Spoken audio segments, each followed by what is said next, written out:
मुझे तो ये लगता है कि जो आदित्यनाथ जी की सरकार चलाने की शैली थी और जिस तरह उन्होंने अपनी शख्सियत को पेश किया और जिस तरह उन्होंने खुले मंच से ये कहा कि मुझे राजपूत जाति का होने पर गर्व है और हर व्यक्ति को अपनी जाति पर गर्व होना चाहिए, और जिस तरह से उन्होंने नियुक्तियां की, जिस तरह से राजपूत जाति को एक विशेष किस्म का महत्व उनके शासनकाल में प्राप्त हुआ, उसकी प्रतिक्रिया भाजपा का जो पिछड़ा जनाधार था उसके ऊपर काफी जबरदस्त हुई। और इसीलिए वो नेता भी भाजपा छोड़ के गए जो कि आए बाहर से थे। तो उन्होंने देखा कि बिल्कुल हमें कुछ भी नहीं प्राप्त हो रहा है, तो वो भी भाजपा छोड़ के गए थे और उनके साथ साथ में उनके जनाधार ने भी मोटे तौर पर इस बार भारतीय जनता पार्टी को वोट नहीं दिया। अगर हम इस रिपोर्ट में जो लिखा गया है उसको बिल्कुल सही माने तो ये भारतीय जनता पार्टी के आलाकमान को अब सोचना होगा कि क्या अगले 5 साल में आदित्यनाथ जी का जो प्रशासन है वो पहले वाली ही तर्ज पर काम करेगा, उसी तरीके से एक बार फिर राजपूतवाद का उफान आएगा उत्तर प्रदेश में जैसा पिछले 5 साल में आता रहा, या उसको संयमित किया जाएगा और जो पिछड़ा जनाधार जो अखिलेश के साथ चला गया है उसको दोबारा जीतने की कोशिश की जाएगी। देखिए, ये जो गैर पिछड़ा जनाधार है, ये बहुत मुश्किलों से भाजपा ने इसकी हमदर्दियां हासिल की थी। ये जो पिछले 5 साल उत्तर प्रदेश में सरकार चली है, वो तो ये रिपोर्ट बताती है कि किसी तरीके से भाजपा की इस चुनाव में इज्जत बच गई है।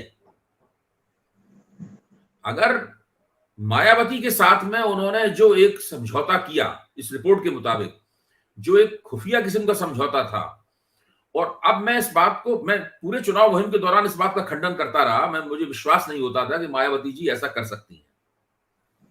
लेकिन अब देखिए, 3 बातें ऐसी हैं जो मुझे दोबारा अपने इस बात पर पुनर्विचार करने के लिए मजबूर करती हैं। पहली बात यह है कि भारतीय जनता पार्टी की खुद की रिपोर्ट ये कह रही है लगातार, और बहुत स्पष्ट रूप से कह रही है।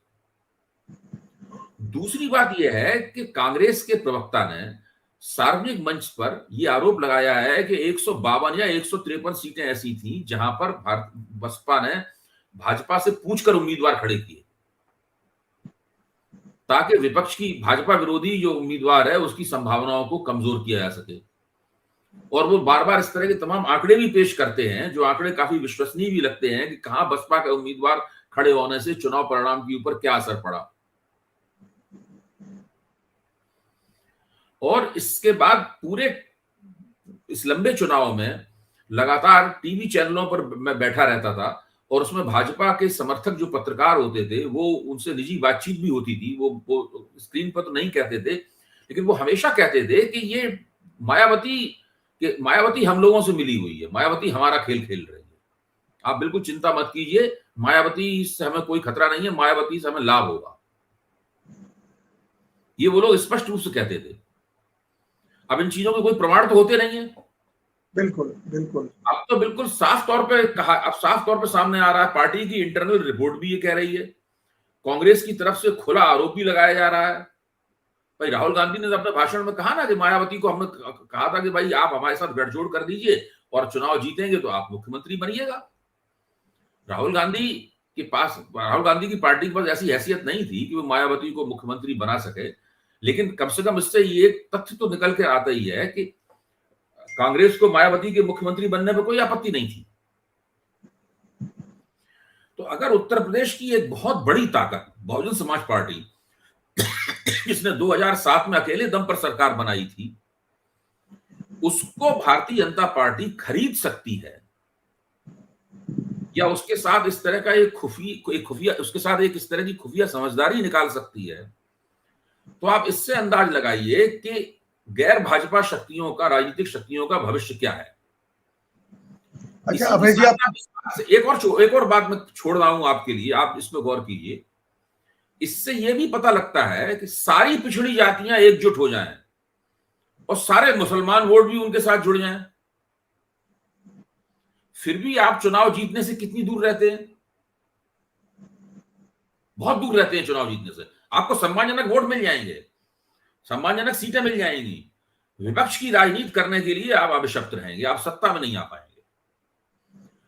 तो 2014 के बाद में नरेंद्र मोदी के नेतृत्व में उत्तर प्रदेश की राजनीति में जो गेम चेंजर पर जो एक परिवर्तन हुआ है खास तरह का, उस परिवर्तन ने सामाजिक न्याय की इस व्यवहारिक चुनावी राजनीति को लगभग नाकाम कर दिया है। क्या पिछड़ी जातियों की एकता कर लें और मुसलमान वोटों को के साथ जोड़ लें तो आप सत्ता के नजदीक पहुंच सकते हैं। आपको इतनी सीटें मिल जाएंगी, कुछ और समर्थन बाहर से मिल जाए तो आप सरकार बना सकते हैं। ये सब 90 के दशक में और नई सदी के पहले दशक में ये सब होता रहा है, हम लोग जानते हैं इस बात को। लेकिन अब ये संभव नहीं रह गया है। अब आपको 30%, 20, 32%, 34% वोट मिलेंगे, इससे आपकी सरकार नहीं बनेगी। आपकी सरकार तब बनेगी जब आपको 40% के पास वोट मिलेंगे, तब आपकी सरकार बनेगी। इससे एक और बात साबित होती है कि वो जो फ्लोटिंग वोट था, उस फ्लोटिंग वोट ने आदित्यनाथ जी का जो गवर्नेंस का मॉडल था, उसको अखिलेश यादव के गवर्नेंस के मॉडल पर प्राथमिकता दी।